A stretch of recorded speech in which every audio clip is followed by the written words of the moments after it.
Ayan, good morning po sa ating lahat. Good morning!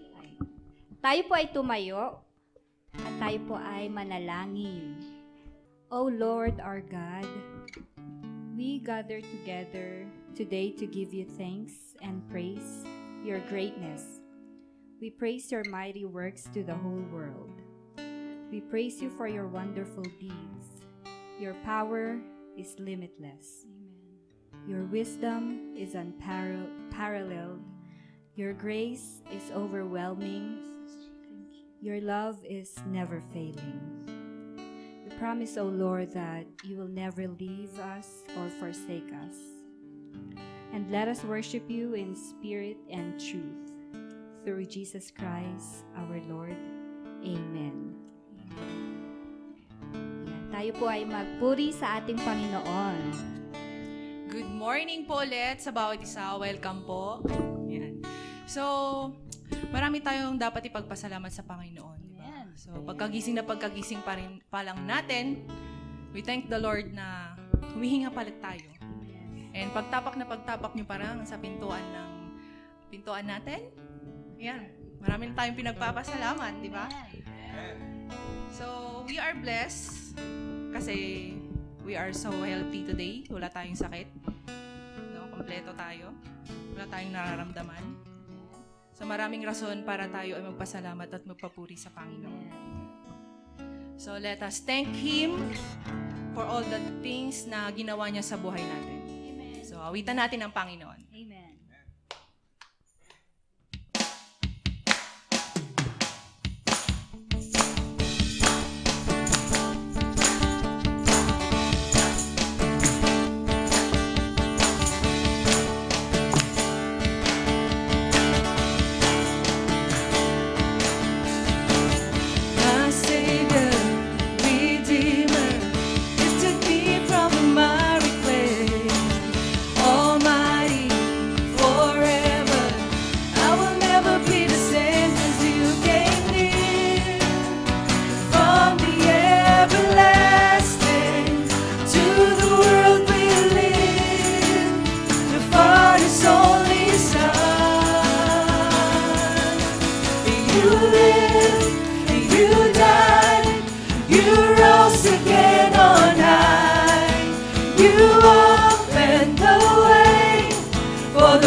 Savior, Redeemer, lifted me from the miry clay. Almighty, forever, I will never be the same, 'cause you came near. From the everlasting to the world we live, the Father's only Son. As you live, you died, you rose again on high. You opened the way for the world to live again. Hallelujah, for all you've done. As you lived and you died, you rose again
Father's only Son,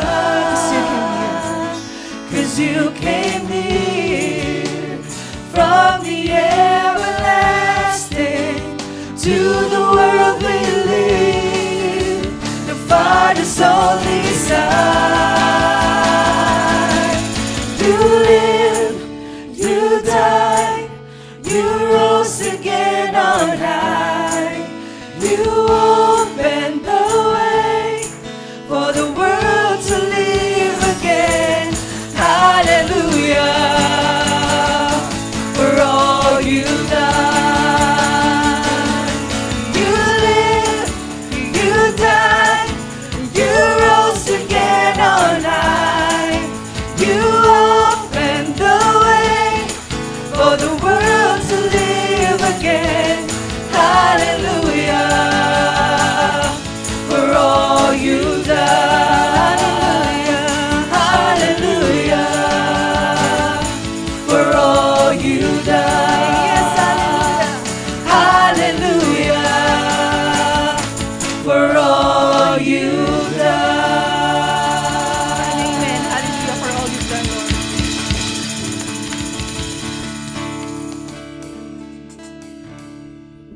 For our next song, sabi dun sa Psalm 69 verse 30, I'll praise God's name in song and glorify Him with thanksgiving. So let's sing.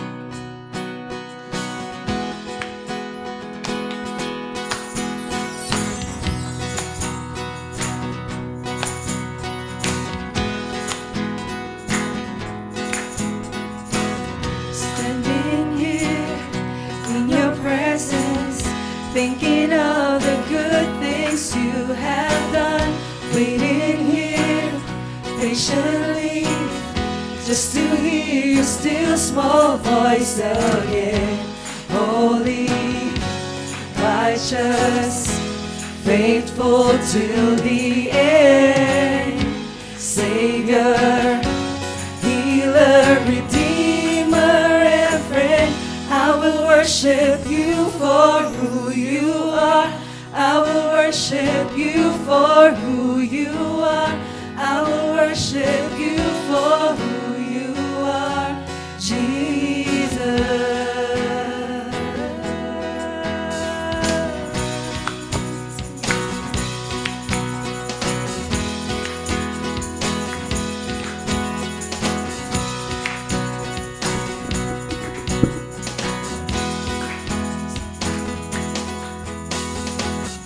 Standing here in your presence, thinking of the good things you have done, waiting here patiently just to hear your still small voice again.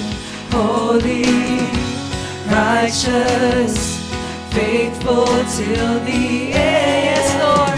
Savior, healer, redeemer, and friend. I will worship you for who you are. I will worship you for who you are. I will worship you for who you are, Jesus. I will worship you for who you are. I will worship you for who you are. I will worship you for who you are, Jesus.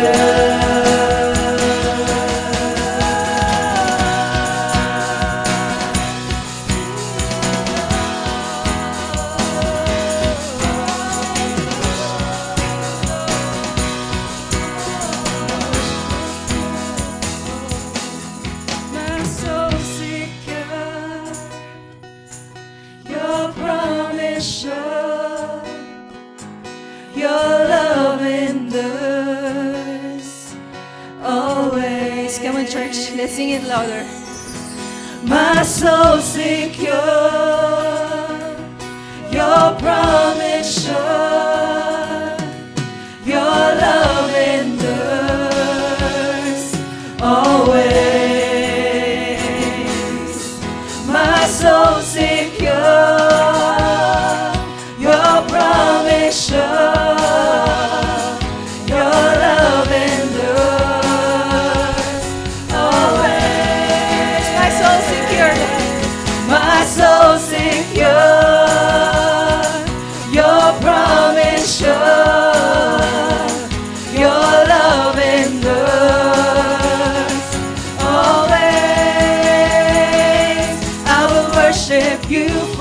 who you are. I will worship you for who you are. I will worship you for who you are, Jesus. I will worship you for who you are. I will worship you for who you are. I will worship you for who you are, Jesus.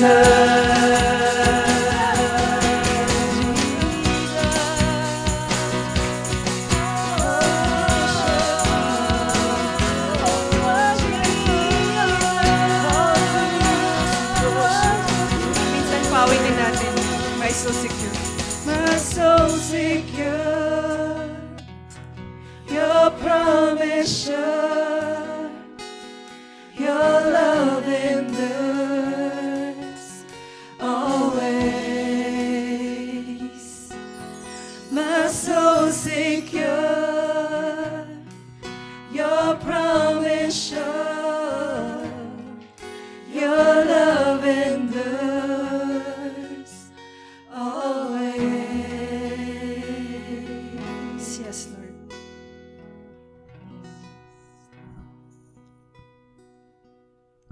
This morning, let us thank Him.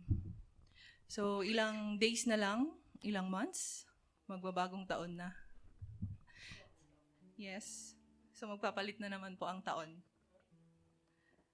So, simula ngayong umaga sana po, hinihiling ko na let us begin to thank Him for all na ginawa niya sa atin.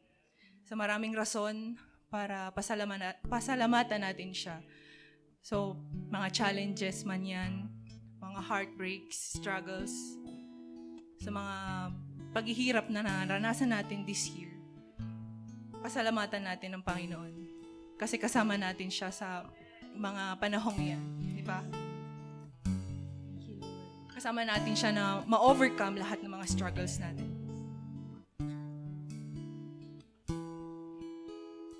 So, pasalamatan natin ang Panginoon dahil napakabuti niya sa buhay natin. Bless the Lord, oh my soul, oh my soul. Worship His holy name. Sing like never before. Oh my soul, I worship Your holy name. The sun comes up, it's a new day dawning. It's time to sing Your song again. Whatever may pass and whatever lies before me, let me be singing when the evening comes. Bless the Lord, oh my soul, oh my soul.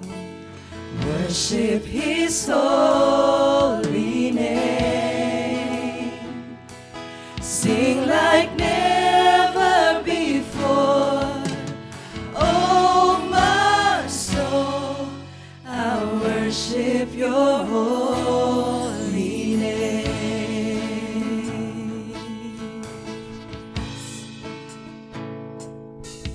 You're rich in love and You're slow to anger. Your name is great and Your heart is kind. For all Your goodness I will keep on singing. 10,000 reasons for my heart to find. Bless the Lord, oh my soul, oh my soul. Worship His holy name. Sing like never before. Oh my your holy name. Bless the Lord, oh my soul, oh my soul. Worship His holy name. Sing like never before. Oh my soul, I worship your holy name.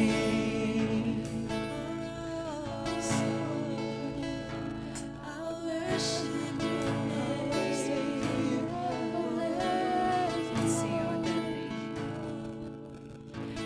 On that day when my strength is failing, the angels near and my time has come.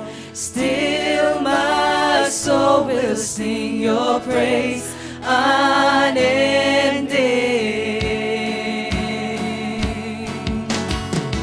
10,000 years and then forevermore, forevermore. Bless the Lord, oh my soul, oh my soul. Worship His holy name. Sing like never before. Oh my soul, I worship your holy name. Bless the Lord, oh my soul, oh my soul. Worship His holy name. Sing like never before. Oh my soul, I worship your holy name. Lord, I worship your holy name. Lord, I worship your holy name. Thank you, Jesus.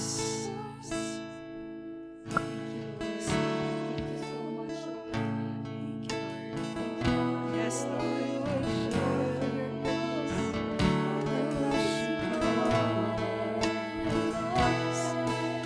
once again, Lord,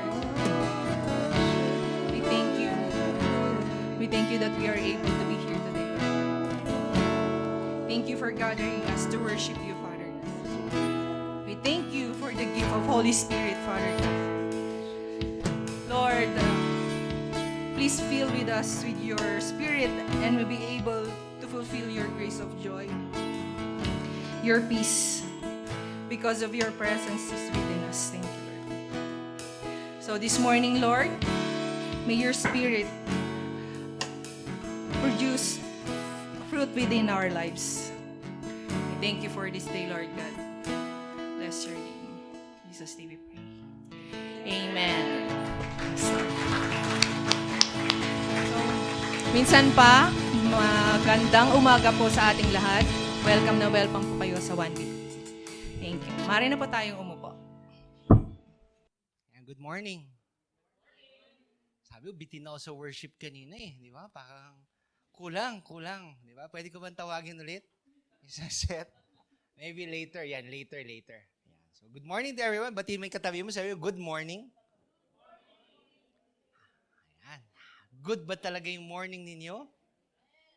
Amen. Di ba?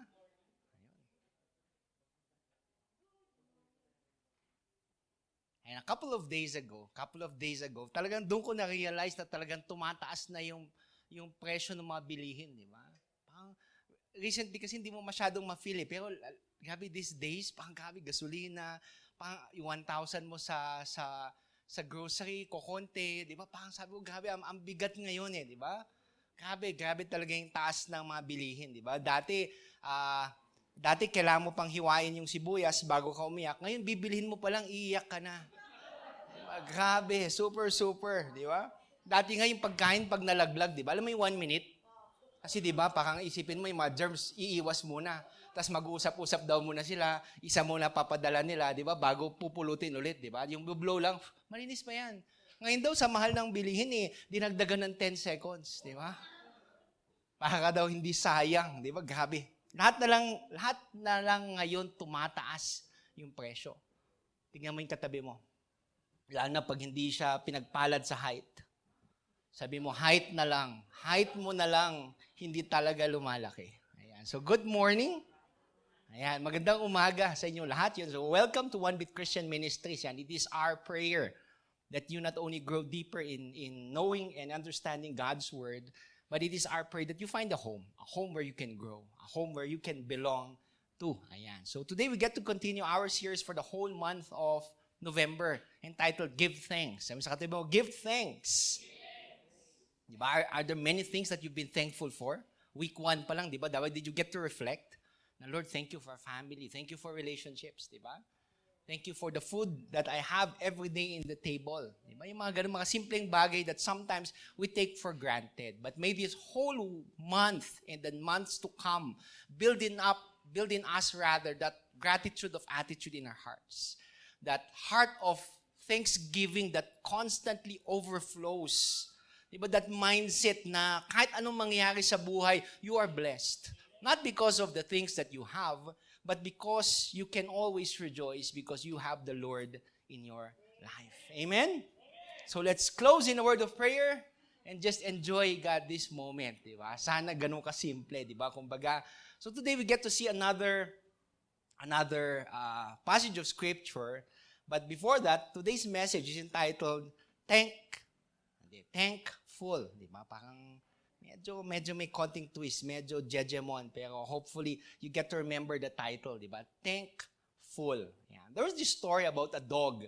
A dog that one day, bumisita siya sa isang, kasi dito walang butcher, di ba? Walang butcher shop.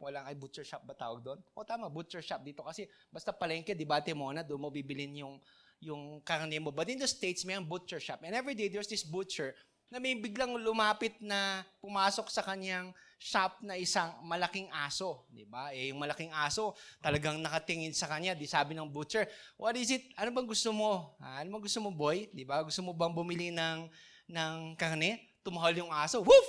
Di alam niya, wow, galing-galing na aso nito. So, anong gusto mong bilhin? Liver, chicken, steak. Woof! Di alam niya, steak. Ilang kilo? Di ba? Kalahati? Isa? Woof! Alam, di ba? Steak na 1 kilo. So, binalot na agad ng butcher, binigay niya sa aso, tapos nakita niya sa bandang leg niya, meron siyang purse. Wow, di ba? Kakaibang aso to. So, kinuha na niya yung pera, binaryanan niya. Di sobrang amazed niya sa aso na to. Sinundan niya yung aso pa uwi. Di pumunta sila sa isang apartment, 3rd floor. Di ba? Sabi, grabe tong aso na to. Pagkadating niya sa apartment 3B, alam mo yung ginawa ng aso? Yung pang kinaluskos niya yung pintuan, di ba? Para pagbuksan siya. Di binuksan ng may-ari. Kaagad-agad, Kuya William, sinigawan siya ng may-ari. Di ba? Dami na sinasabi sa aso. Sigaw siya ng sigaw. Tapos biglang sabi ng butcher, hey! Sabi niya, di mo ba alam na yung aso mo, yung pinakamatalinong aso na nakita ko sa buong buhay ko?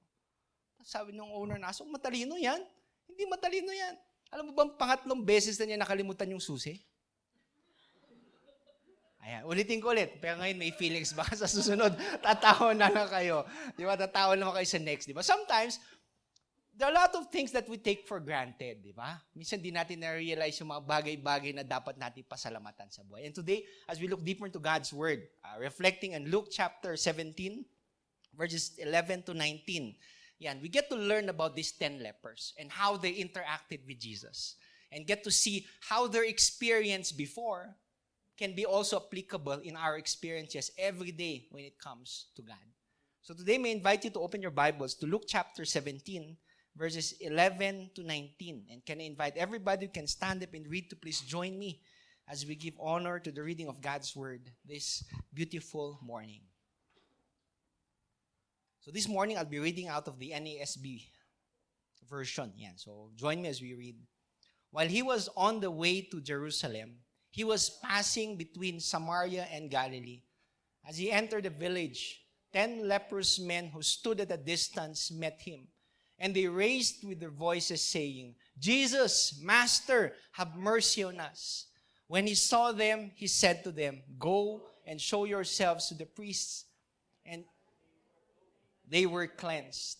Now one of them, when he saw that he had been healed, turned back, glorifying God with a loud voice, and he fell on his face at his feet, giving thanks to him. And he was a Samaritan. Then Jesus answered and said, were there not 10 cleansed? But the 9, where are they? Was no one found who returned to give glory to God except this foreigner? And he said to him, stand up and go. Your faith has made you well. Blessed be the reading of God's word. Join me as we pray. Heavenly Father, today, as we reflect on your word today, may our hearts overflow not only with joy, but also with thanksgiving. Father, take center stage today. May you continuously whisper to us instructions, knowing that your word has power, the power to change our lives. Father, we honor you, Lord Father. We thank you. In Jesus' name we pray. Amen and amen. You may be seated. And before we go deeper into God's word, allow me to share to you another story. Pandaming story dito, just to keep you awake. Di ba? There's a story about this guy, this rabbi. This guy who went to a rabbi. Punta siya sa isang rabbi. Tapos unang sabi niya, talagang umaangal siya eh. Angal siya, Kuya Jumar. Di ba? Sabi niya, life is so unbearable. Hindi ko na matiis yung buhay na pinagdadaanan ko. There are 9 of us in the family and we'll only live in this small room. Ano bang pwede kong gawin? Sabi niya sa rabbi. Sabi, 9, di ba? Tapos ilan? 9, tapos isang maliit na kwarto lang kayo lahat doon nakatira. So the rabbi answered, take your goat with you in your room. Yun yung sagot. Hindi magets nung lalaki. Bakit 9 na kami, magsasama pa kami ng goat sa kwarto namin, pero gusto niyang sundan eh. Di ba? Gusto niyang sundan yung sinabi ng rabbi. Patignan niya, and ano bang pwedeng mangyari after a week? So after a week, bumalik yung guy, tapos sabi niya, grabe, I can't stand it. Hindi ko talaga kaya, di ba? Alam mo di ba, yung goat, pagkasama nyo, ihi ng ihi, tapos gumagawa siya ng pasas, di ba? So talagang pag-imagine nyo, ang hirap mabuhay. Di ba? Yung amoy pa lang kakaiba na, di ba? So sabi niya, hindi ko magets. Hindi ko magets yung pinagsasabi mo na 9 na kami, umangal, dinagdagan mo pa ng isa. Then the rabbi said, go home, now let your goat out and come back again after a week. Bumalik yung guy, grabe yung ngiti sa kanyang mukha, Ate Mona, talagang tuwang-tuwa. Sabi niya, life is good. Grabe, ang ganda ng buhay. Every minute ngayon nawala yung kambing, tuwang-tuwa kami. You see, it's about a change in your mindset. It did not change. The experience changed a bit because the goat plus goat, tapos goat minus goat. But from the beginning, it was the same. And that's something that we have to find today. Is for our minds to change the way we look at things. From the very start, paggising mo pa lang program your mind, I am blessed. Today, I will be thankful to God. But despite the things that are happening in your life today, be thankful. So today, as we look deeper into God's Word, allow me to highlight certain moments dito sa ating passage of Scripture. So dito, while Jesus was passing, when he was passing on the way to Jerusalem, ito yung mga huling araw niya, di ba? This was his final journey to Jerusalem kasi alam niya kung anong paparating, di ba? He was supposed to die. He was to die for our sins. And this was one of his stops on the way to Jerusalem. Di ba? Kumbaga, imagine mo, mamamatay ka na nga, then you still have time to minister to these 10 lepers. Ganon si Jesus. Ganon siya ka-intentional sa kanyang pagmamahal sa ibang tao. And that's something that we can learn today. Then, he was passing between Samaria and Galilee because traditionally, di ba, pag papunta sila north, papunta sa Jerusalem, they wouldn't pass directly sa Samaria, but they would go around yung sa borders. Kasi people wouldn't want to pass by Samaria. Di ba? Kumbaga, andun yung mga Samaritans na they consider half-breed. People who are lower class, yun yung tingin nila sa mga Samaritans. And plus, it's a dangerous road. Pag doon sila dumaan, mas mahabang pumaikot, pero mas safe sila. But Jesus decided from the very start, di ba, to pass through Samaria. Di ba, ang ganyan ang gusto kay Jesus, di ba? Kumbaga, it's so intentional na alam niya kailangan dumaan dyan dahil alam niya may mga taong nangangailangan sa Kanya. And as he entered the village, 10 leprous men who stood at a distance met him, and they raised their voice, saying, Jesus, Master, have mercy on us. Kita mo yung tawag nila kay Jesus, di ba? They called him Master.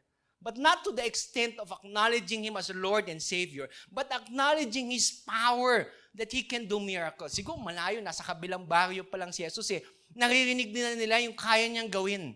Ito, nagpapagaling to. Yung dating bulag, di ba? Ngayon, nakakalakad. Hindi, nakakalakad naman talaga. Sato kayo serious, di ba? Kumbaga, yung dating bulag, nakakakita na ngayon. Yung dating bingi, nakakarinig. And this was part of what John the Baptist was telling, that he has to prepare the way for what Jesus is supposed to do. Malayo pa lang nabalitaan na nila yung magandang balita. So when they knew that Jesus was coming, di ba, una lang sinabi, Jesus, Master, have mercy on us. Ang isip mo, yung mga tao kasi noon, yung mga taong may leprosy, mga taong may ketong, they were considered outcasts. Di ba? They were considered unclean. To the point that they weren't allowed to enter the city. Yung position nila, nasa labas palagi, Tof. Doon sila nakabang, di ba? In Leviticus chapter 13, it would tell you certain guidelines nung kailangan nilang gawin. Kailangan nilang takpan yung mukha nila. Dapat yung suot nila, butas-butas, Dok. And when people came close to them, kung naman palapit na si Ate Tina, sisigaw sila ng isang bagay. Dalawang bagay sisigaw nila. Unclean, unclean. To warn you na sila unclean. Imagine mo, parang ganun. Ang hirap, no? Leprosy. Di ba? Hindi ko alam extent ng leprosy. Di ba? Baka explain ni Doc. Pwede ba, Doc? Di ba? Yung leprosy, biglang nalalaglag na lang yung, may bagong doctor pala. Di ba? Di ba? Kumbaga, malay mo, it's a skin condition, di ba? Kumbaga, others would say, may condition yung skin mo. Pero there are certain extents of leprosy na talaga yun. Nagsasalta ka, nalalaglag na lang ilong mo. Di ba? Kumbaga, daliri mo, kinakain na. It's a condition, but it's a condition more than the physical. Alam mo bakit? Imagine if you had leprosy, you would be placed outside of the city. Ibig sabihin, hindi mo makakasama yung family mo. And people would say, grabe yung physical na pinagdadaanin. But people won't see the emotional state. For them not to be with their families, diba, nang ganun katagal, ang hirap. Ang hirap ng sakripisyo. And when they got to see Jesus, diba, narinig nila, nakita nila, malayo pa lang they knew that Jesus was the only way for them to be healed. That's ito yung sinasabi na, have mercy on us. Bring us the healing that we desire. Yun yung gusto nilang sabihin kay Jesus.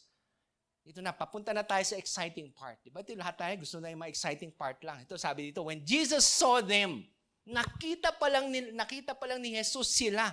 Diba? When Jesus saw them, He said to them, go and show yourselves to the priests.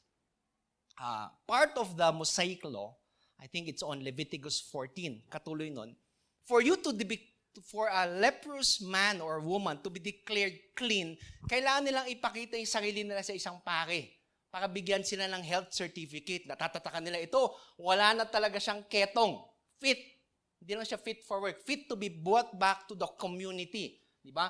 And Jesus here respected the Mosaic law. Kaya sabi niya, go and show yourselves to the priest. Pero alam mo yung kakaiba dito? Did you get it? Kung ano yung kakaiba dito? Yung kakaiba dito, hindi pa sila magaling. Pero sinabi na Jesus, go and show yourselves to the priest. Di ba traditionally, kung may sakit ka at kailangan mo ng way o ng certificate na magaling ka na, titignan mo muna sarili kung magaling ba ako. Di ba? Wala namang pupunta kay Doc na magpapagawa ng medical certificate tapos may sakit, di ba? Doc, magaling na ba ako? Pwede ba mailagay ganyan? Wala. Di ba? Dapat physically fit ka. But them, sabi niya, go and show yourselves to the priest. Kung isa ka sa mga may ketong, what would you do? Pang trick question ba ito? Anong gagawin nyo? Passage of Scripture very clear, sabi dito. And as they were going, they were cleansed. Makita mo yung pananampalataya ng mga leprous men na to, yung mga taong may ketong dito. They didn't yet see the healing, but they believed in Jesus. Although they cannot see, they took a step of faith na parang, alam ko, darating siguro yung healing natin. So as they were going, papunta pa lang sila sa mga pari, they received their healing. Now one of them when he saw that he had been healed, turned back, glorifying God with a loud voice, and fell on his face at his feet. Out of the 10, only one. Siguro sabay-sabay silang pumunta, di ba? Nag-iisip sila, ano kayang gagawin natin sa pari? Tatanggapin ba tayo ng priest, di ba? But one of them, when he noticed, talagang napansin siguro niya, kasi dati wala siguro isang daliri. Pagpansin niya, ba't tumutubo na isang daliri ko? Parang, bakit yung kutis ko parang likas papaya na? Di ba? Parang gumaganda na lahat, di ba? Parang tignan niya, grabe yung transformation that's happening to me. The first thing he did was to turn back. Grabe no change, no? Most of us and some of us today, when the blessing arrives, di ba nakakalimutan natin? We get to enjoy the blessing. Remember last week? Yung sabi niya, minsan yung devotion na natin nasa blessing, hindi na sa giver of the blessing. We tend to so much focus on itong bagay na to, yung binigay kasi yung nagbibigay. Na nakakalimutan natin yung binigay, yung mga bagay na nakakamit natin, nawawala rin yan eh. Nauubos. Yung ganda natin, tumatanda din lang kayo. Pera, 13-month pay, mauubos din yan. But if there's something that never fails, there's something na hindi mauubos, kailanman makakasama nyo, it's the Lord. And this guy acknowledged it. Pagkatingin niya, saan na yung guy? Where's the Jesus who brought about this healing in my life? Ano mo nung bumalik siya? Nung sabi dito, di ba? He cried out with a loud voice. Yung pasasalamat niya sa Diyos, hindi lang yung, uy, pare, thank you Oh, Jesus, thank you. But he said it with a loud voice. Probably, yun yung nakasanayan niya eh. Di ba every time tumatambay sila sa labas ng syudad, pwede sabihin na, pagkain naman dyan. Isisigaw nila kasi medyo malayo eh. Yun yung nakasanayan. But this person, being mo crying out with all your voice. Alam mo gano'ng kahirap noon? For a person with leprosy, di ba yung condition mo, ang sakit na nga ng balat mo, ang dami mo pinagdadaan, bali mo, pag sigaw mo next, Kuya William, malalaglag na yung labi mo. But this guy didn't care. He cried out with a loud voice and thanked Jesus. Di lang doon huminto. Ano ginawa niya? He fell face on the ground at the foot of Jesus. Grabe yung kanyang pasasalamat sa Diyos. If you think about it, kahit gaano ka nagpapasalamat sa isang tao, never mo ginawa yan. You ever go to your parent, di ba? Binilang ka ng kotse, thank you. Lumuluhod ka na sa kanyang floor. Niluto ka ng paborito mong ulam, di ba? Lumuhod ka, thank you pa, thank you. Wala. You would say, thank you, thank you pa. Di ba? Pero never in your wildest dreams would you face first on the floor, on the feet of that person, to give thanks to them. But this guy did it. Siguro halo na lahat ng emotion eh. He cannot contain it. But even though, di ba sabi ko kanina, more than the physical na nakamdaman niya, wala nang pain, is the, ano ba tawag doon? Shucks, nawala ako sa word. Is that emotional build-up na hindi niya nakasama yung family na matagal. Pwede naman na, bukas ko na balikan si Jesus, puntahan ko muna yung pamilya ko. Taon eh. Di ba yung OFW nga na ilang taon na hindi umuwi, di ba? First time makita yung pamilya, yakap ka agad, and doon yung pananabik. Paano pa kaya itong tao na to? We don't know if he's married, but I would like to assume na he had loved ones. Nasa tagal, gusto niyang makita sila, gusto niyang mayakap. But the first thing he did was he went to Jesus. He went to Jesus and thanked him. Ito na yung mas exciting part. He was a Samaritan. He was a half-breed. Of all those 10, siya yung pinaka-least siguro na, siguro hindi to magpapasalamat. Because he wasn't a Jew. But of all the 10, siya yung bumalik. Siya yung bumalik at nagpasalamat kay Kristo. Then Jesus answered and said, were there not 10 cleansed, but the 9, where are they? Jesus wasn't saying na, papagaling ko kayo, pero pasalamatan niyo ako. He wasn't saying those things. But it's something expected of us. That if something, di may mga bagay na pinagpipray kayo for the longest time, meron ba? Wala na, pinasa Diyos nyo na. Di ba, what if one day it happens? Di ba, pag yun nangyari, di ba, grabe yung pananabik?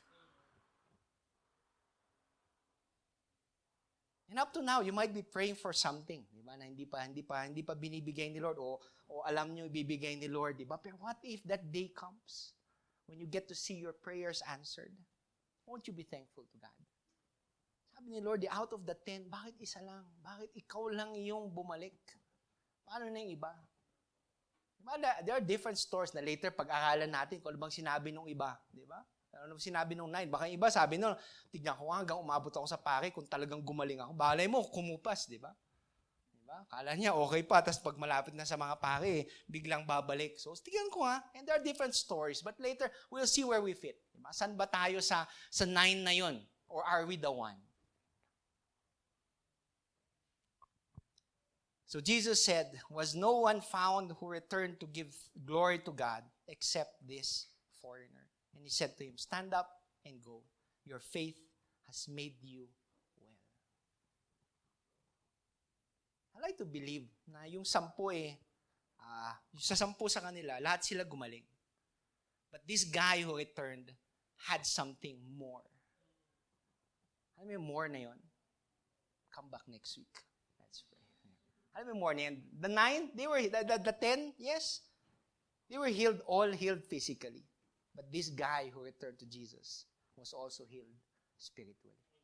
Something that no one can take away from us. So looking at this passage of Scripture, di ba, parang pagtingin mo, ano ba pwede natin matutunan? Paano ba natin pwede itong i-apply sa ating mga buhay, pastor, di ba? So allow me just to leave you 3 things. 3 words. 3 words that we can live by every day. A constant reminder on how we are to conduct our lives as believers. So the first word is the word acknowledge. Sabi sa katabi mo, acknowledge. Acknowledge means acknowledge your need for Him. Acknowledge your need for God today. You might be in the best position today, enjoying the best part of your life today. But allow me to tell you that you need Jesus. You need the Lord. Minsan kasi when we reach the pinnacle of our lives, yung pinakamataas na kala natin, wow, this is everything I've dreamed of. This is everything I've prayed for. And oftentimes we think that, hindi ko kailangan si Lord. Okay na ako I'm good. I don't need God. But today, allow me to remind you and to constantly push it in your heart and your mind that you need God. That you need God in your life today. A quote by someone said, I'm thankful for so many things, but mostly God without Him, I'd have nothing else to be thankful for. It starts with your gratitude, with your thankfulness towards God. Having Him in your life is more than enough. Paulit-ulit kong sasabihin nyo, but you have to experience it personally. Kaya di ba minsan pinagdadaan natin in rock bottom situations? You ever go to those rock bottom situations? Kasi ang hirap pag meron na sa'yo lahat Hindi mo naranasan to fully depend on God. And those are situations where God allows you to be for you to depend on Him totally. Minsan kasi kala natin, Lord, bakit kailangan ko pagdaan to? Bakit kailangan ko maghirap? Bakit sila palaging maganda yung buhay, parating maayos? Pero you should be thankful. Because out of all those people, you know how it feels to totally depend on God. And that's something, believe me, that's something that you have to treasure. That everything that you have here today is out of God. And it takes humility to depend on Him totally. In our passage of Scripture, salamat sa isa. In our passage of Scripture, as he entered a village, 10 leprous men stood at him at a distance, cried, and raised their voices, saying, Master, Jesus, Master, have mercy on us. In this moment of our lives, we get to imagine something. We get to see ourselves as these lepers. Never in your wildest dream, ma-imagine nyo na ganun. Ako, ketungin, hindi ko ma-imagine yan, di ba? But it takes humility to acknowledge that we are unclean men before a clean and holy God. That we are in this desperate situation and the only answer is Jesus. Hanggat hindi natin nakakanasan yun there's no change that can happen. We should be like those leprous men who gave everything, their healing, their change to Jesus. Hirap kasi sa atin ngayon We're prone to say, I have many faults. But I'm human, di ba? Pero alam mo, Pastor, hindi naman ako ganun ka makasalanan eh. Ever hear those things? Pag sinabi ganun, di ba? Tayo nagkakasala kasi tao, pero hindi naman ganun sa super pastor na talagang pumapatay ng tao, nagnanakaw, di ba? Kaya siguro basically, pag 1 to 10, mga nasa 9 ako. Nasa 9 ako na tao, Pastor. Alam mo yun? Medyo good, di ba? Medyo may konting sablay, pero konti lang. Di ba? Pero pag gano'n yung mindset natin, wala tayong pinagkaiba sa mga Pariseo noon who thought they were good enough, who thought that they didn't need a Savior. Ako pag gano'n, mga 9 out of 10, 10 yung gauge nyo, then you don't need Jesus. You think every day you can make it throughout the day na, okay lang, kaya ko to. I'm good. Diba? Pag after nito, heaven, posible naman hindi ako pupunta ng langit. But it takes humility on our part to acknowledge that we are sinful, that we need our Savior, that we need God in our life today. Psalm 138, verse 2 says, I bow down toward your holy temple and give thanks to your name for your steadfast love and your faithfulness. For you have exalted above all things your name and your word. There was this story about a man who was lost in the woods. Diba? Nawala daw siya sa woods. And later, he got to describe his experience to a group of people. Sabi, alam mo, grabe, nawawala na ako. Hindi ko na alam kung paano ako makakabalik sa syudad. Then what did you do? Lahat sila excited. Anong ginawa mo? I went down on my knees and prayed to God. Lahat sila talagang excited. Then what happened next? Sabi, then someone came and asked me, are you lost? Can I help you? Sabi nung iba, gabi no, God answered your prayer. Sabi niya, hindi. Kasi may ibang taong dumating eh. Sometimes we don't even acknowledge that the things that happens in our life are God-sent. Nakala pa rin natin, sarili natin diskarte, sarili natin lakas. But it takes that heart to go back to Jesus every day and say that we are nothing apart from Him. Like the man, many people are blind to see the many blessings that God showers to them every day. The rising of the sun, diba, your family, while walking up Session Road, diba, you get to see different people of different walks of life, the job that you have, this church family that you can be a part of, and many more blessings that we tend to forget. But rather than thanking God, we would love to complain. Diba? Mga tayo na, bakit ito lang yung pagkain? Bakit yung sahod ko ganito lang? Bakit nakakapagod magtrabaho? Diba? Meron bang trabaho hindi nakakapagod? Diba? Sabihin nyo naman sa akin, di ba? Para malaman din namin, di ba? But today, first and foremost, acknowledge God in your life.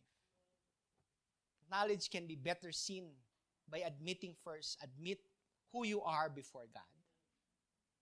Ito yung pinaka-grabe humbling, that I am a sinner. I am a sinner saved by grace, in need of God. Not everybody would admit that. Maniwala kayo. Not everybody who comes to church admits that they are a sinner, saved by grace, who needs God. But today, be that person. Be that person who acknowledges God. Joyce Meyer said, knowing Jesus is acknowledging your need for Him, believing what He did for you, and accepting His amazing gift. Yun yung pinakamaganda. It's why it's called grace. It's something offered to you. It's something offered to your neighbor. It's offered to the person seated beside you. It's offered to all. But we have to accept it. We have to receive it. We not only admit who we are before God, but we also appreciate who God is in your life. Who is God in your life today? Diba? Para ba siyang Santa Claus? O better yet, para ba siyang genie in the bottle? Diba? Pag may kailangan tayo. Lord. Or is He your Lord? Or is He your Savior? John 14:8 paraphrase said, if God is all you have, then you have all you need. You have all you need today, my brothers and sisters. Maniwala kayo.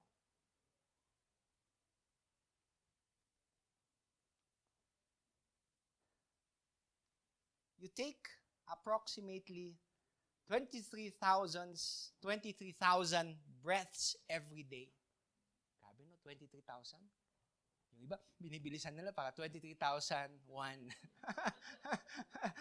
But when was the last time you thanked God for one of them? Yung 23,000 na hininga nyo. Di ba? Nagpasalamat ba kayo kay Lord? Sabi doon, there's a science behind that daw. Yung pag-inhale tsaka pag-exhale. Di ba yung science yun? Alam mo, galing ni Lord, no? Ano yung pag-inhale ka, you get oxygen. Pag-exhale mo, you breathe out carbon dioxide. It's a very complicated matter. Na pagtingin mo, parang napakasimple. Diba? Yung iba, inhale ng carbon kasi katabi mo, di ba? Exhale carbon din lang, di ba? And we often thank God. We often thank God for those moments that take our breath away. Paano yung mga hindi? Paano yung mga regular inhales and exhales? Do we thank God for those moments? Do you thank God for those certain simple things that happens in our life that still show that He is God in our life? So secondly, we not only acknowledge, but more so, we anticipate. Magandang word. Sabi sa tabi mo, anticipate. I think it was Denzel Washington. Diba? Hindi ko siya idol, pero I like what he said. Sabi niya, thank God in advance for what's already yours. Sabi no, parang, it's a simple statement, but packs up so much power. When was the last time you thanked God in advance? Usually we thank God pag nandun na, pag natamasa natin, pag hawak-hawak na natin. But when was the last time you thanked God in advance? Parang something, no? Parang mind-changing. Thanking God in advance, claiming upon His goodness, not based on your goodness, but because He is good and He is faithful in your life. Going back to our passage of Scripture, when He saw them, He said to them, go and show yourselves to the priest. And as they were going, they were cleansed.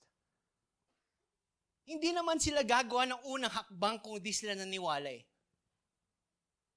They went even though they didn't yet see the change that was happening in them because they believed God in advance. They believed in the power of Jesus that, sa Kanya nga natin binigay yung tiwala natin, bakit hindi tayo maniwala? What He was asking was for them to go to the priest and show themselves. They had to take that first step. Kahit pagtingin nila, wala naman nangyari. Diba? Wala ka pa ring ilong. But when they took the first step, they had to believe that something was going to happen in their lives today. Hebrews chapter 10 verse 23 says, let us hold unswervingly to the hope we profess, for He who promised is faithful. Mga kapatid, you cannot wait until your problems are over before you become thankful to God. Hindi mo kailangang hintayin pa yung mga ganyan kasi everyday may problema tayo. Kung hintayin nyo na, Lord, papasalamatan ko sa Lord pag wala nang problema, hindi mangyayari yun. Ngayon pa lang, habang andyan pa rin yung mga problema, thank God. You cannot put conditions to a holy God kasi minsan yun yung gusto natin gawin eh. Lord, pag sobra-sobra na yung pera, saka na ako magta-tithe.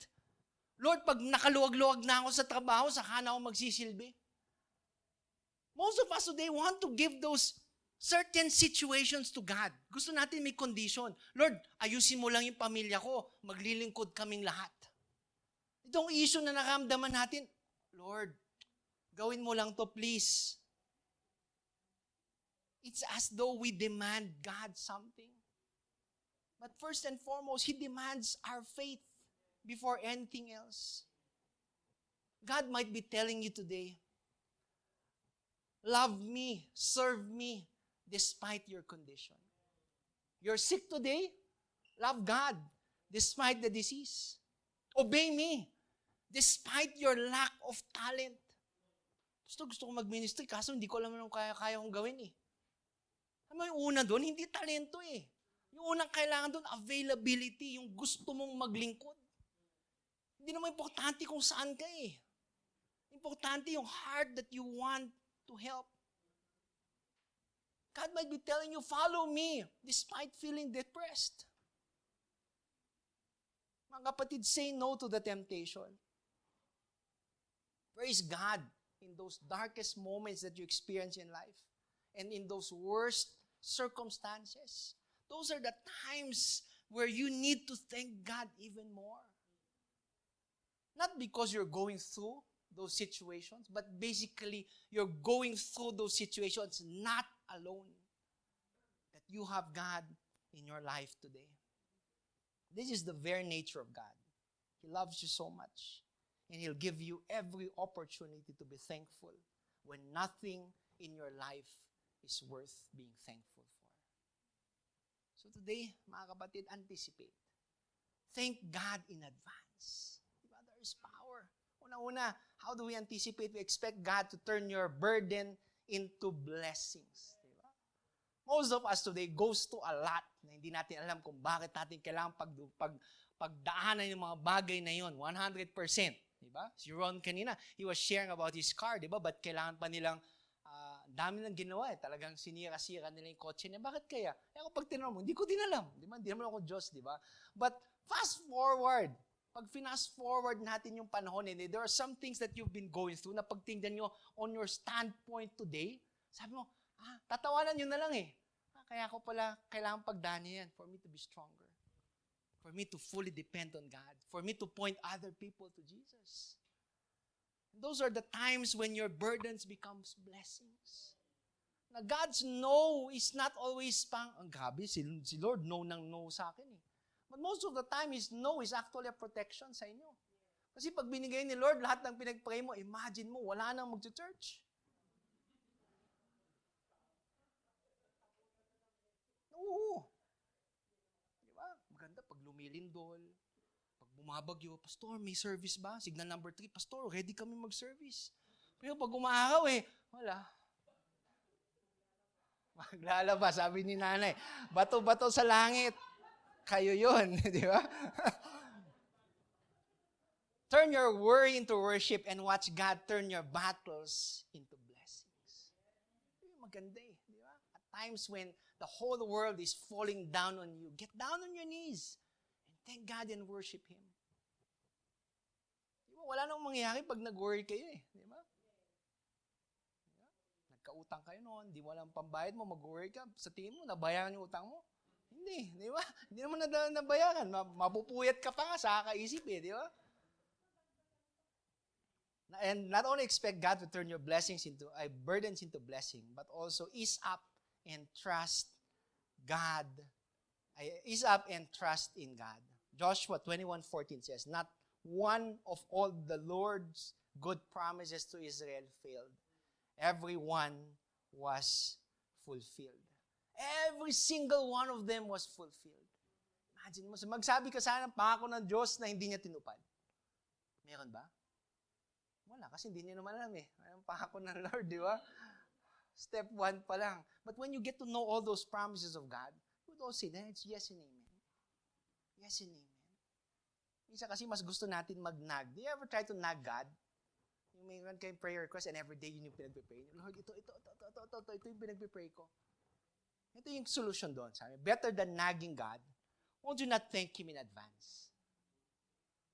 Pag nag kay Lord, hindi mo makakatch yung attention niya But when you thank God for blessings that you don't yet have, di ba yun pa, kakaiba to Kakaiba tong kumilos kakaiba tong pananampalataya na to Di ba? Di ba as parents today, did you ever grant something sa mga anak niyo? Pag meron ka, pag mataas yung grade mo, bibigyan kita ng ganito. Subukan niyo na ba yan? Siyempre, pag di kayo magulang, huwag naman kayo mag-yes, di ba? Di ba, meron ba kayo, nabibilhan nyo ng bagong cellphone, di ba? O sige, pag mataas yung grades mo, Ishi, bibilhan kita ng bagong laptop. Sabi mo, yes, amen. Ako na nagsugsug sa tatay mo, at sa nanay mo. Bibigyan kita bagong gaming na laptop. Di ba? Kung yun yung pangako ni Papa mo sa'yo. Everyday mo ba siya kukulitin? Hindi, di ba? Kasi binitawan niya But rather pangungulit siya, i-claim mo na, thank you Thank you sa bagong ROG na laptop. Yung black. You see, you're thanking Him in advance for something that you didn't yet receive. Di ba pag ganun, narinig ng tatay, pang grabe yung anak ko na to. Parang kiniklaim na talaga, kinakaliw, parang nakakakilabot di ba? Kasi mahal yun pero wow, grabe yung anak ko, talagang siguro talagang mag-aaral siya na mabuti. Dad, baka gustong samahan ng mousepad. Mga ganon, di ba? Di ba? Si Kuya Juma, hindi ba pwedeng mousepad na lang? Hindi na yung laptop? Imagine if ganun yung anak niya, thanking you in advance every day, imbis na, yung laptop Pero instead of that mindset, sasabihin niya, thank you Di ba? Kung ikaw yung magulang, grabe Parang hindi ko alam yung gagawin ko thank you in advance. Di ba? Mga ganun. Imagine if ganun yung mindset, ganun din gawin natin kay Lord. Lord, thank you in advance. Because we know that He is good. Di ba? Pag yung kabait ni Lord, bakit i-deprive niya ba sa'yo kung talagang kailangan mo? He would give it. But syempre, all according to His good and perfect timing. I remember this story once. Once Daniel prayed up to God to help him. Day after day, David prayed to God. Ano mo nangyari? Nothing happened. It looked like God didn't hear his prayers. But on the 21st day, on the 20th first day that Daniel was praying, allow me to quote, para alam niyo naman totoo yung sinasabi ko. In Daniel 10, verses 12 to 13, it reads, Then he said, Do not be afraid, Daniel, since the first day you began to pray for understanding and to humble yourself before God, your request has been heard in heaven.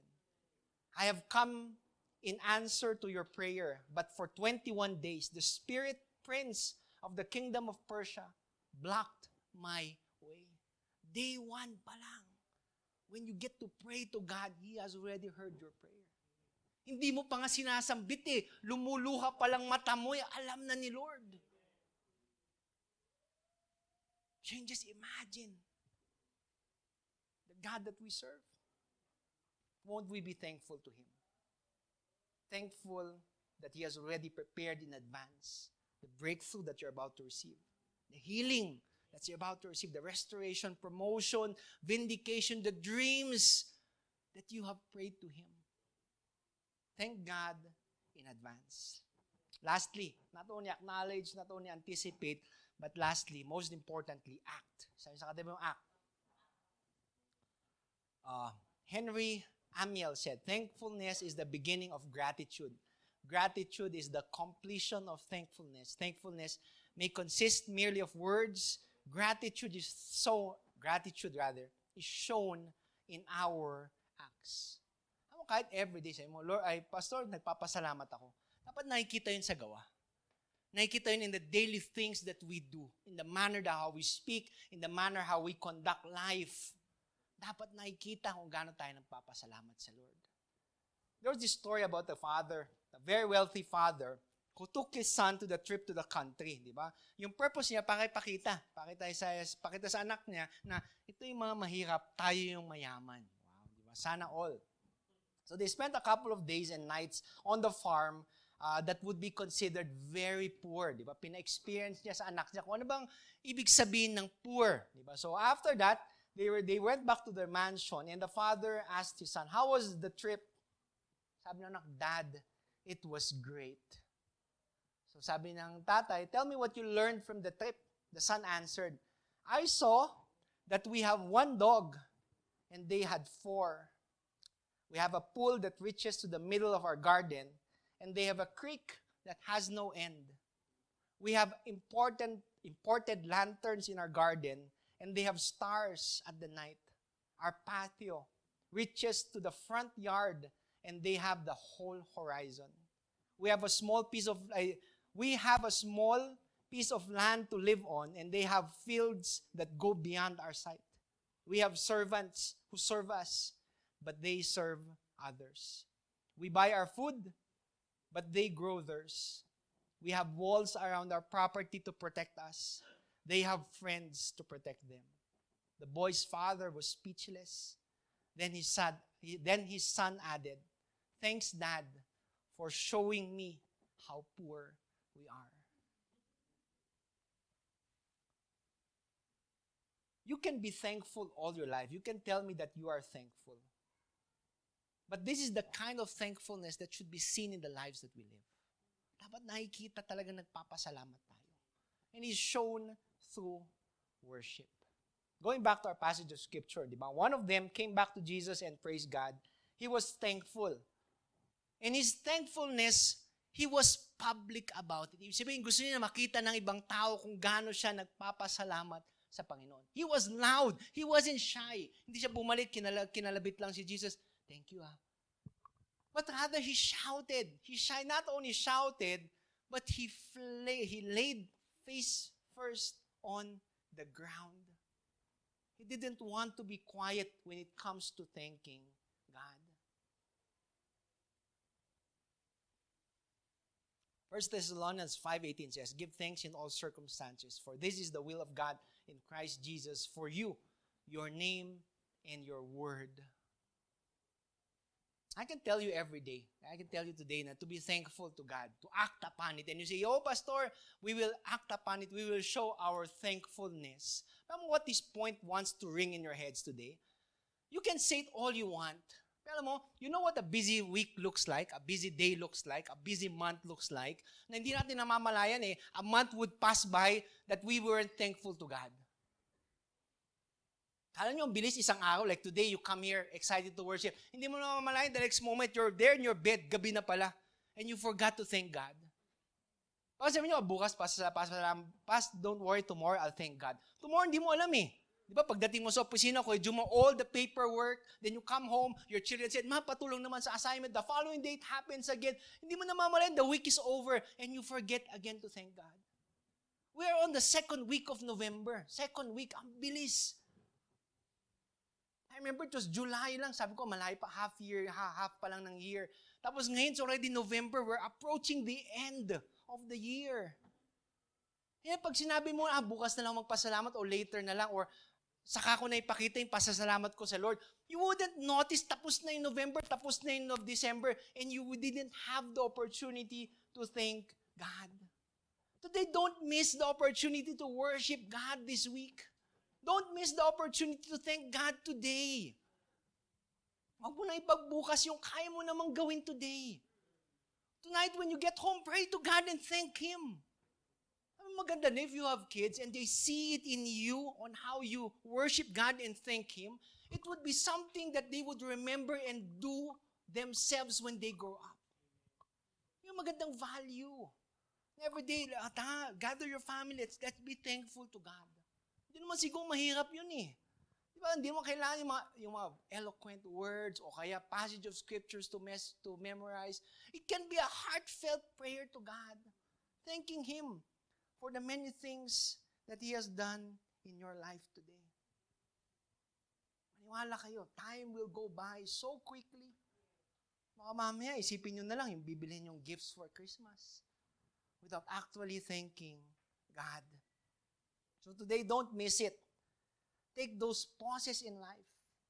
Intentionally stop and thank God. Commit to it, do it. And that is worship. So how do we act?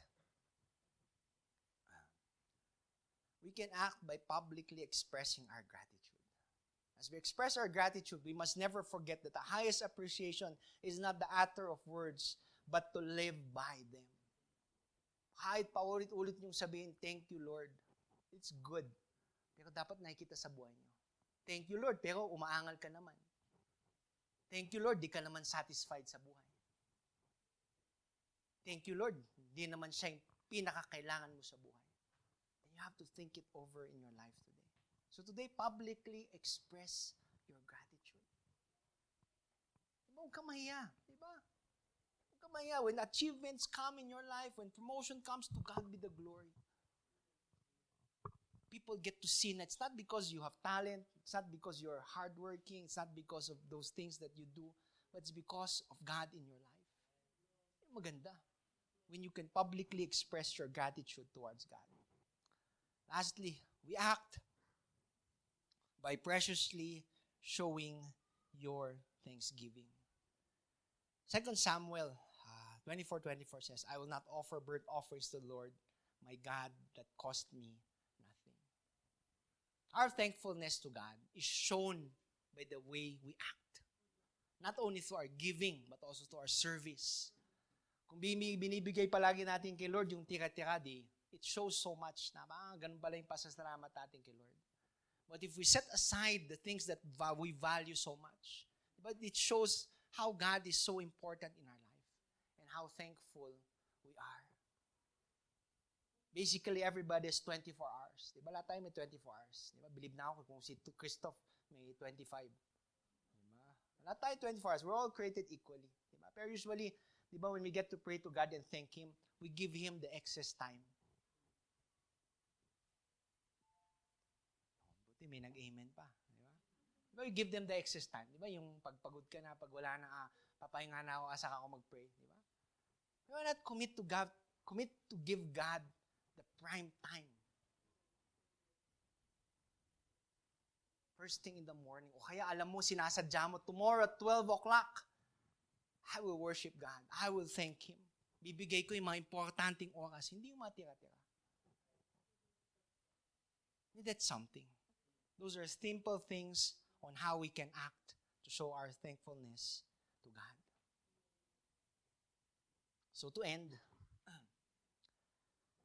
let me just leave you with some personal reflections. Yan.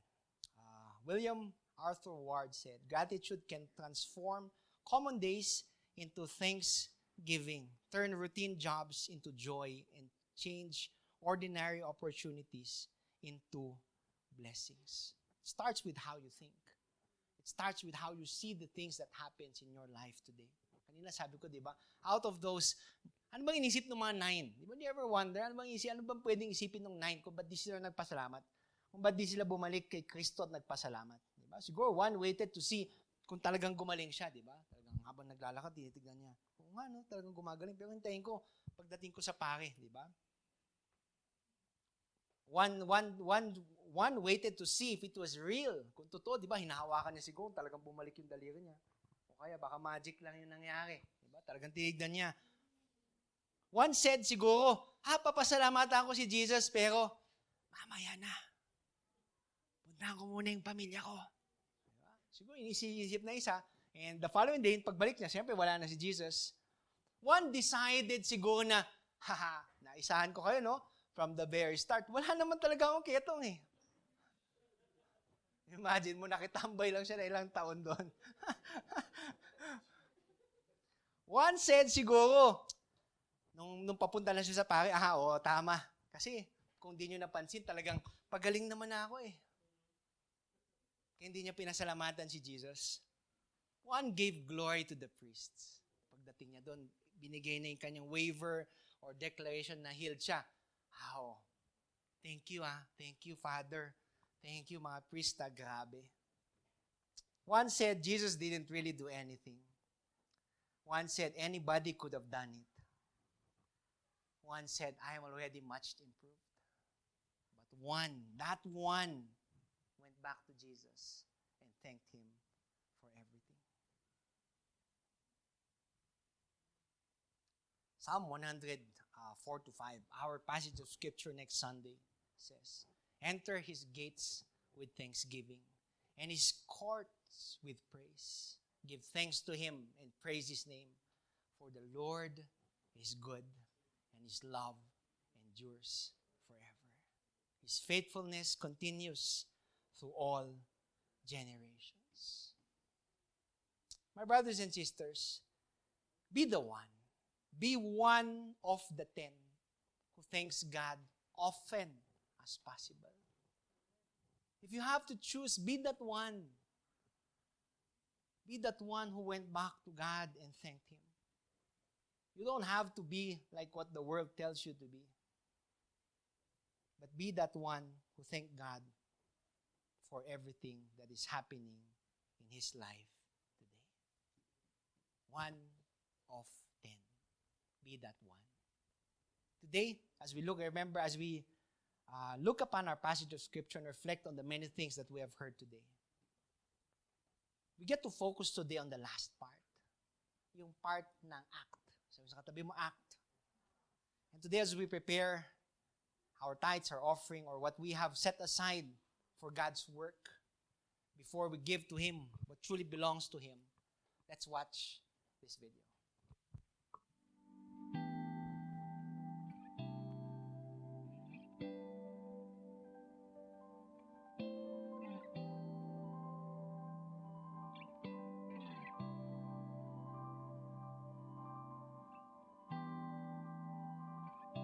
When we step back and take a look at this world, we see beauty.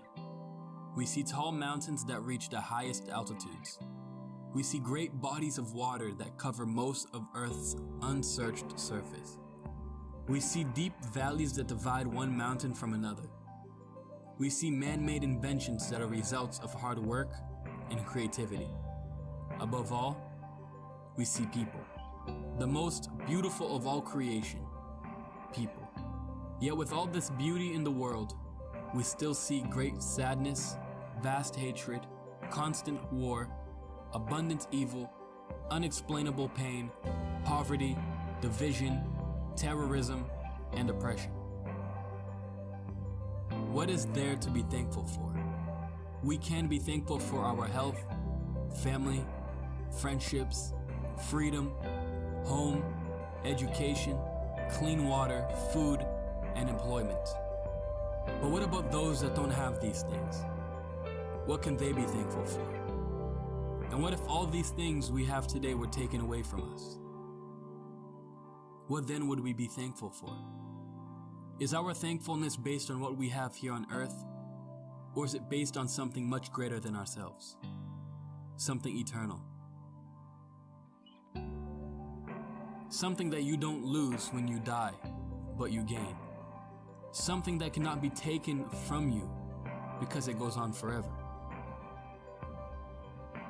Your life.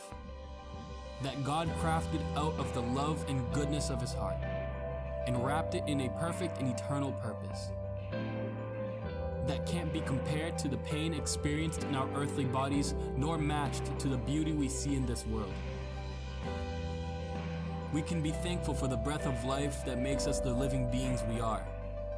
That we don't just walk the surface of this planet aimlessly with nothing to look forward to. But we exist to forever experience over and over again the grace, love, and joy of our Creator, Jesus Christ. Let's be thankful for everything we have here on earth, but above all, be thankful for our salvation and for what is yet to come.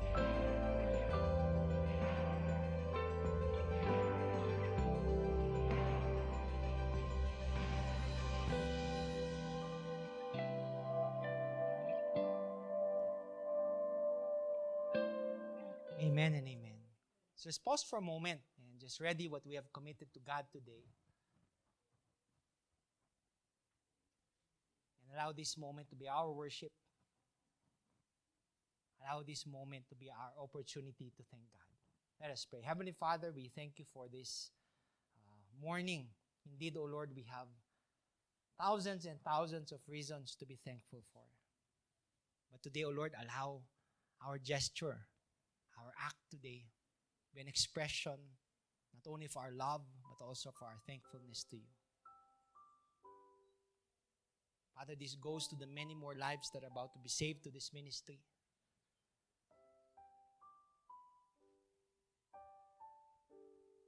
This goes to more souls being won for your kingdom.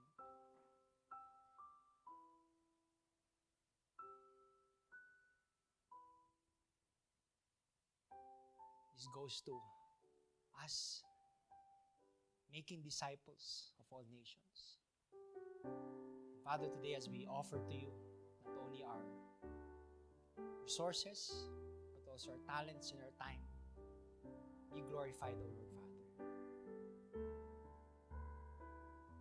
I pray, O Lord Father, that you bless the hands, O Lord Father, about to give what they have set aside.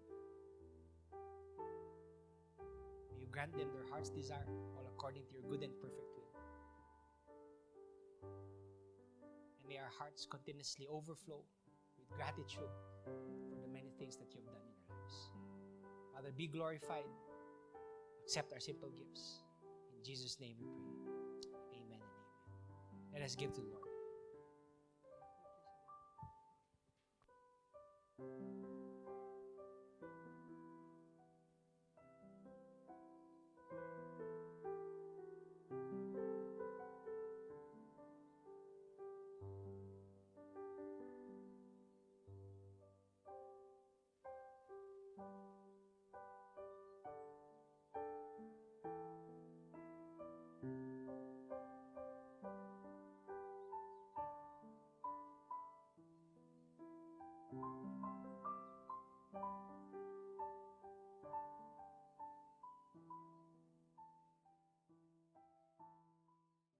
Good morning po sa inyong lahat. Sabi mo naman sa katabi mo, I'm so blessed that you're here today. Amen. So, announcements po tayo. Tuloy pa rin po yung Zumba ng ating mga kababaihan. Every Saturday, 7 a.m. po sa may Burnham Park po tayo. Tapos another schedule. Yung mga young people, parinig naman ng boses nyo. Yung mga young people natin, meron po tayong activity this November 30. November 30 and it will be a masquerade ball. Okay? Location po will be at Casa Lael sa May Bakaking. So may mga details na tayo ha. Yung exact time na lang po yung last na i-announce natin.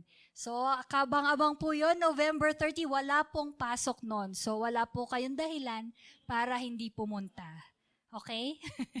So most likely it will be in the afternoon. So November 30 po yun. For those na mga ihahatid po yung mga ibang bata pag-uwi. Kasi medyo gabi na siya matatapos. Hindi naman siya gabi yan, mga 5:30 matatapos, ganyan. And then another thing, malapit na po ang Christmas. Yes! Sino ang ready sa Christmas? December 11, second Sunday po ng December, we will be having our Christmas party, Christmas celebration. Yan, so marami tayong mga ganap ngayong mga susunod na araw. So let's be excited for that. And lastly, meron pa rin po yung ating prayer box nasa reception po ito. For those who wants, yung mga nahihiyang mag-text, you can just fill this up and then drop it sa ating reception area. Good morning po. God bless. Ayan, amen and amen. Ayan, something to be excited about. Ayan, next week, basketball daw for the men. Ayan. Alamin na lang natin kay Maya kung anong day. Di ba? Ayan, so hopefully we can announce it in advance. Ayan. So the mask, yung sabi nga nila sa likod, yung sa masquerade ball, yun. Huwag kayong ma-pressure kung wala kayong mask. You can just come with your face. Kami na po magsusupply ng mask. Kayo naman. Ayan, kami na po bala sa mask. Okay? So before we end, may invite you all to stand up as we end in a word of prayer. Ayan. Tapikin mo muna yung katabi mo, sabihin mo, thank you ako. Thank you sa'yo.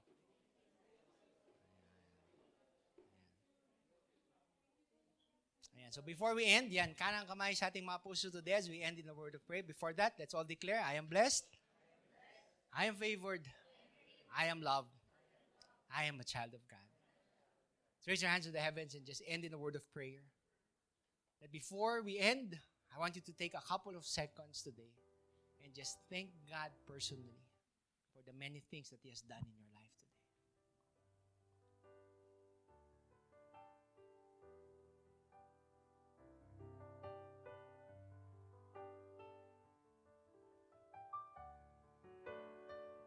Father, today we thank You for Your word.